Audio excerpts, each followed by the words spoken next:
BPL ও নোয়াখালী এক্সপ্রেসে অভিষেক হয়েছেন হতাশা, চট্টগ্রামের কাছে হেরেছেন ৬৫ রানে। বিপিএল ১২তম আসরে প্রথমবারের মতো অংশ নেওয়া নোয়াখালী এক্সপ্রেসের যাত্রা শুরু হলো হতাশা দিয়ে। চট্টগ্রাম রয়্যালসের বিপক্ষে ৬৫ রানে বড় ব্যবধানে হেরে যায় নবাগত দলটি। টস জিতে আগে ব্যাট করতে নেমে চট্টগ্রাম রয়্যালস ২০ ওভারে ৬ উইকেট হারিয়ে তোলেন ১৭৪ রান। জবাবে ব্যাট করতে নেমে ব্যাটিং বিপর্যয়, ১৬ ওভারে মাত্র ১০৯ রান অল আউট হয়ে যান নোয়াখালী এক্সপ্রেস। এটি এবার আসরের সর্বনিম্ন রান। চট্টগ্রামের হয়ে ওপেনার মির্জা বেগ খেললেন ৮০ রানের ইনিংস। ৫৯ বল মোকাবিলায় ৭ চার ও ২ ছক্কায় সাজানো তার ইনিংসটি অধিনায়ক শেখ মেহেদী করলেন ১৩ বলে ২৬ রানের কার্যকারী ক্যামিও খেললেন মেহেদী। ১৭৫ রানের জবাব দিতে নেমে ভালো শুরু করলেও দ্রুত উইকেট হারাতে থাকে নোয়াখালী। হাবিবুর রহমান সোহান ৭ বলে ১৫ রানে ইনিংস খেলে আউট হন। সাব্বির হোসেন, সৈকত আলী ও জাকির আলী অনেক দ্রুত ফিরে গেলেন। জাকির আলী অনেকের উপর যে প্রত্যাশা ছিল সেটি পূরণ করতে পারেননি। জাকির আলীর অফর্ম অব্যাহত রেখেছেন বিপিএলও।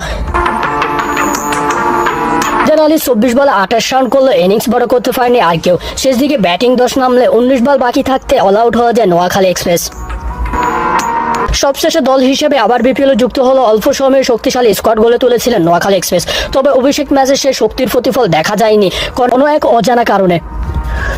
সৌম্য সরকার, কুশল মেন্ডি, জনসন চার্লসের মতো নামি দামি ব্যাটাররা খেলার কথা থাকলেও এবার প্রথম ম্যাচে দেখা যায়নি তাদের কাউকে।